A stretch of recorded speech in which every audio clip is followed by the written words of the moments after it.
Israel is deciding that this war is not something we want, it's not something we're doing for fun, but a nuclear Iran or an Iran with thousands of ballistic missiles is not something we can afford. Now, the Ayatollah is dead. That news was first broken by the military in Israel, and there will be few tears for the Islamic leader within the Benjamin Netanyahu government.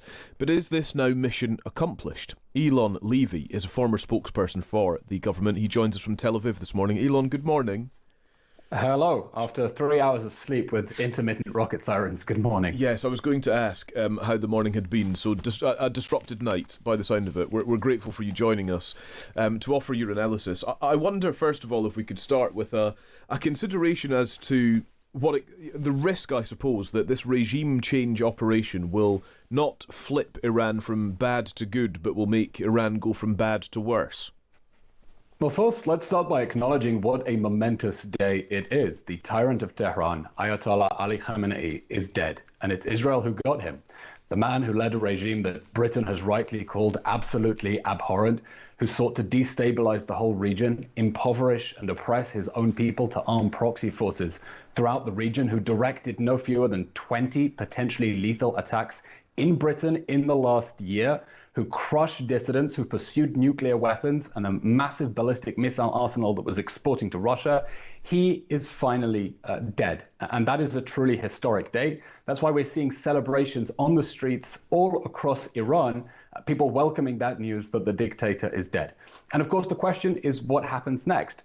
Now, importantly, this joint operation by Israel and the United States is not intended to change the regime. It's intended to deal with existential threats, namely the threat of an Iranian nuclear weapon and ballistic missile project and support for proxy armies across the region. They have cited regime change as a motivation, Eylon.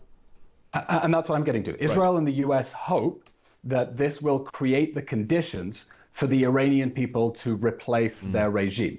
This is not a war that is coming in to install a foreign leader, but they hope that the brave Iranian people who rose up against the regime just weeks ago and were slaughtered in their masses in the streets will now be able to retake their country with that American and Israeli firepower behind them. And there will be hope, and we're hearing the Crown Prince of Iran calling for defections within the regime, that, you know, those 40 Iranian officials who were flattened yesterday in Israeli airstrikes, no one should be rushing to take their jobs because they will have a very short life expectancy. They should be looking to defect and try to support a democratic transition towards a free Iran.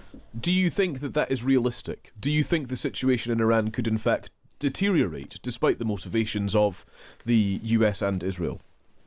I think of all the countries in the Middle East, Iran actually has the best prospect of a successful democratic transition. This is not Iraq and it's not Afghanistan. This is a country with a millennia-old sense of national and civilizational identity, limited experience of electoral politics, an educated middle class, a successful and wealthy diaspora who are just waiting to invest in the country and pick it up.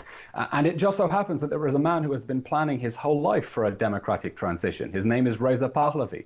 He's the exiled son of the former Shah. He does not want to be a Shah himself. He wants to steward a national transition towards democracy. And that's why he has spent years working with Iranian expat experts to build a sector-by-sector plan that will ensure a democratic transition with an internationally supervised constitutional process that will bring the country together based around three principles I think the whole world should get behind: Iran's territorial integrity, individual liberty and civic equality, and a separation of religion and state. I must say, wouldn't that be a tremendous change? Well, sure, and these kind of motivations are absolutely valid and to be, you know, they are laudable. But we spoke to a member of the Iranian parliament in exile earlier on the programme, who, it has to be said, when Reza Pahlavi's name was mentioned, I mean, he basically wanted to run in the opposite direction, to sort of paraphrase.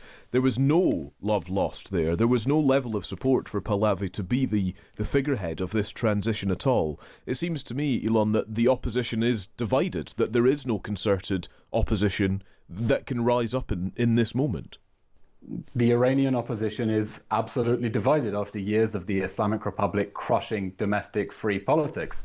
And it's notable that Reza Pahlavi is not saying he wants to swoop in and become the president of Iran. He's saying he wants to lead, be a figurehead who will shepherd a national transition that will bring together the different factions, and the Iranian people will decide their future. But that is the key. The Iranian people must decide their future, and that is what they have been denied for far too long by the brutal, barbaric Islamic Republic that imposed a fundamentalist religious system on Iran and impoverished them in order to pursue nuclear weapons and arm proxy forces throughout the region, and is now trying to crush them even further in order to wage war on the entire Middle East. But somebody like Pahlavi would need the support of the US and Israel, presumably, in order to unite the opposition, in order to bring people together to have their democratic say.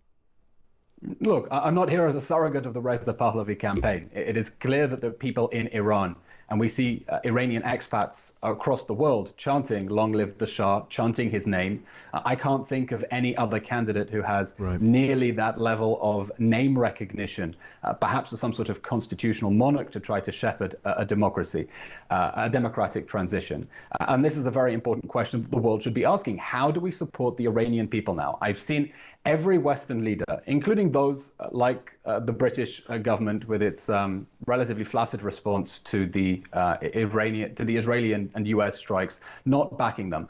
But even those countries saying, we stand with the Iranian people. Well, how are you going to express that support for the Iranian people? If it's going to the United Nations Security Council to urge a de-escalation and try to set the clock back where it was yesterday and let the Islamic Republic rebuild its institutions of repression, let the successors who've taken over from those flattened Iranian officials resurrect those institutions of oppression, that's not standing with the Iranian people, is it? So what we need the democratic world to be doing is to recognize, look, this is reality. Maybe we didn't want Israel to send in warplanes and kill the Ayatollah. Frankly, we're quite happy it did. But the Ayatollah is dead now. His successors will be looking over their shoulder. How do we support the Iranian people in this amazing country with its millennia-old heritage and civilization? How do we support them in breaking free from a regime that has embittered their lives?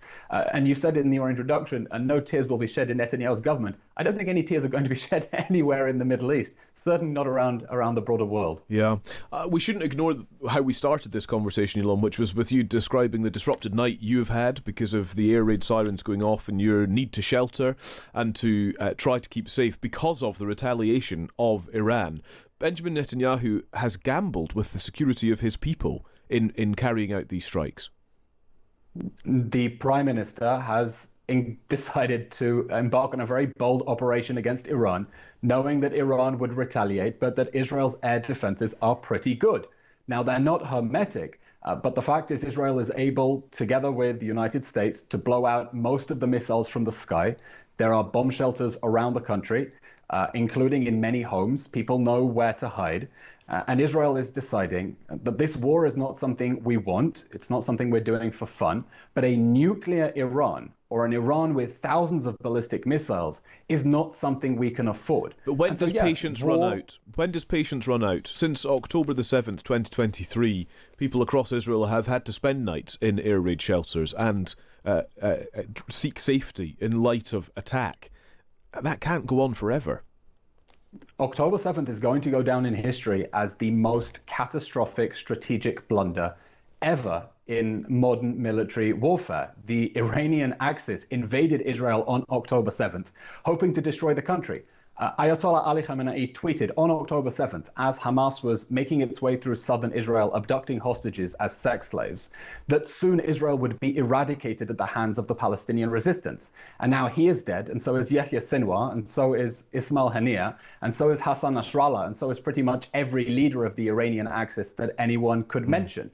The Israeli people understand that this is a massive turnaround in Israel's strategic position. Just think, on October 6th, 2023, Israel was surrounded by proxy armies the size of NATO militaries with tens of thousands of missiles poised to invade and destroy the country. And Israel now controls the skies over Iran. So no, we don't want more fighting. But at the same time, the Israeli people understand that sometimes you don't pick the fight. And if there is an evil regime that is chanting death to Israel and has poured billions of dollars to pursue that, you don't push that under the rug. You deal with it head on. And if it means a few sleepless nights in bomb shelters, we'll spend a few sleepless nights in bomb shelters. Eylon Levy, it's good to speak to you. Thank you very much. Thank you. The Times is reporting in the last few minutes that large crowds of regime supporters have been gathering to mourn the death of Ayatollah Khamenei. And that's according to the state-run news agencies, of course. They posted a video of what it said was a large gathering of mourners for the leader of the revolution.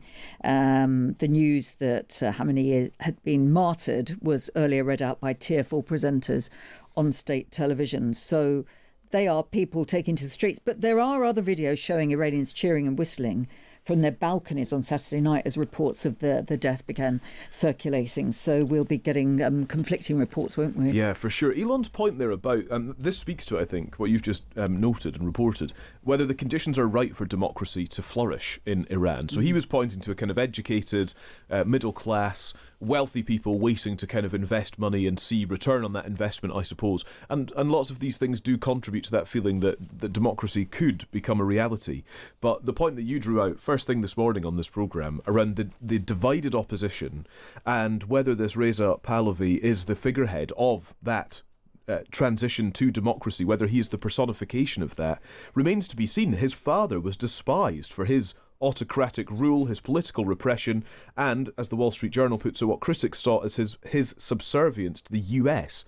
So can his son maintain enough distance from that history exactly to be seen as legitimate? Ali Safavi, the member of the Iranian parliament in exile we spoke to, said that Reza Pahlavi derives his fame from his father's infamy.